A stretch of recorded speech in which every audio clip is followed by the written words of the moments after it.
আগে দেখেন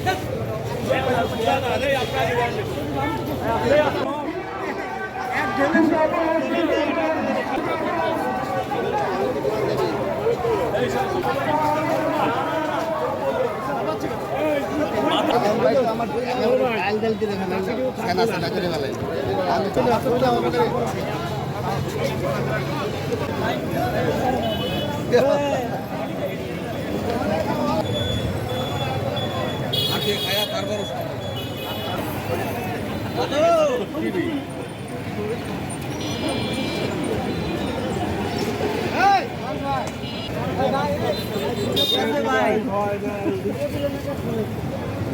বিপ্লবের এই দিনে আরে কত বেশি কথা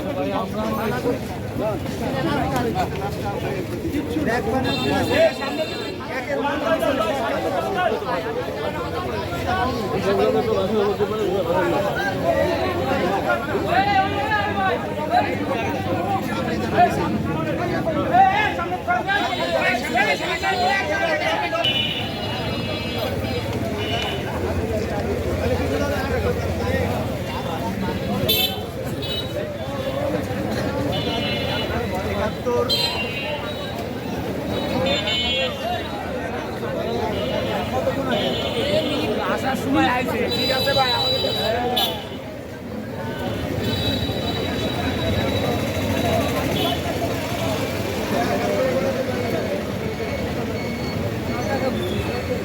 ভালো ছবি লাগান না রাজনীতি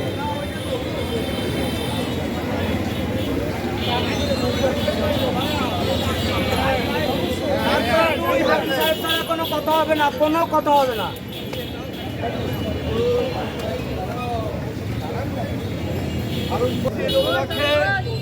কর্মসূচির অংশ হিসাবে করে আমরা আমাদের আজকের এই কর্মসূচিস্থলে কাজ করে আমার ওই নিষিদ্ধ তৈরি করতে না করে সেই জন্য আপনার সকলের শাসন থাকবেন। রাজবাড়ী জেলা বিএনপির পক্ষ সব সাফল্য মনে করেছে। রাজবাড়ী জেলায় 1 আসনের অ্যাডভোকেট আসলাম এবং রাজবাড়ী 2 আসনের আনোয়ার সাহেবের পক্ষ থেকে সকলকে অভিনন্দন জানিয়ে আমি আমার সংক্ষিপ্ত বক্তব্য শেষ করছি। খুদা হাফেজ। বাংলাদেশ জিন্দাবাদ। শহীদ জামানত দেশ এবং জিন্দাবাদ। তাদের অহংকার তারেক রহমান জিন্দাবাদ। আন্দোলন সংগ্রামের পরীক্ষিত সৈনিক এ জেলার প্রত্যেকটি অঞ্চলে এই দেশে